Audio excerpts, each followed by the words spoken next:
మన ప్రభువైన యేసుక్రీస్తు నామములో అందరికీ నా వందనాలండి. ఈరోజు దేవుని మాటలు ఎఫెసీయులకు రాసిన పత్రిక 5వ అధ్యాయము 17వ వచనము. ఇందు నిమిత్తము మీరు అవివేకులు కాక ప్రభువు యొక్క చిత్తమేమిటో గ్రహించుకొనుడి.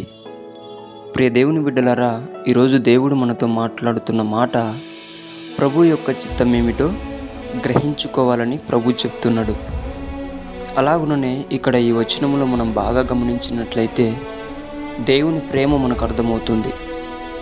అవివేకులు కాక అని ప్రభు చెప్తున్నాడు. అంటే మనం వివేకులుగా ఉండి గొప్ప వ్యక్తులుగా జీవించాలని, మంచి జ్ఞానము కలిగి బ్రతకాలని దేవుని మనసులో నీ మీద పెట్టుకున్న ఆశ ఇక్కడ అర్థమవుతుంది. ప్రియ దేవుని బిడ్డలారా, మనమందరం కూడా చెడ్డ దినాలలో ఉంటున్నాం కాబట్టి ఈరోజు మనము జ్ఞానవంతులుగా ఉండి అనేకులని కాపాడాలని దేవుడు నీ గురించి ప్రణాళిక పడి ఉన్నాడు. ఆయన చిత్తం నువ్వు గనక గ్రహించగలిగితే ప్రభు యొక్క ఉన్నత పనిలో నీవు కూడా ఒక పాత్ర అయి ఉంటావు.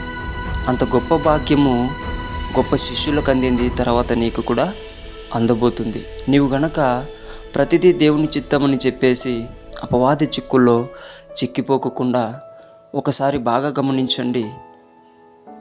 ఏదైతే దేవుడు చెప్తాడో అది వాక్యానుసారంగా ఉంటుంది. కాబట్టి నీవు ఇది దేవుని చిత్తమే అని అనుకొని ముందరికి వెళ్తున్నావు కదా, ఆ దేవుని చిత్తం అనేది వాక్యానుసారంగా ఉందా అనేది పరిశీలించి గనక నువ్వు ముందరికి వెళితే నీవు ఖచ్చితంగా వివేకివి అవుతావు.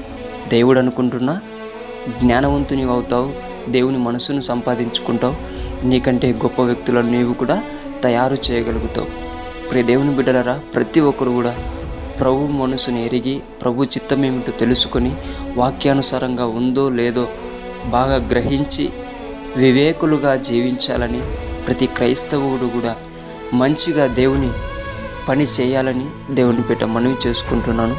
దేవుడి మాటలను దీవించునుగాక. ప్రార్థించుకుందాం. మహాగణుడమైన మా తండ్రి, నీకు స్తోత్రాలు నాయనా.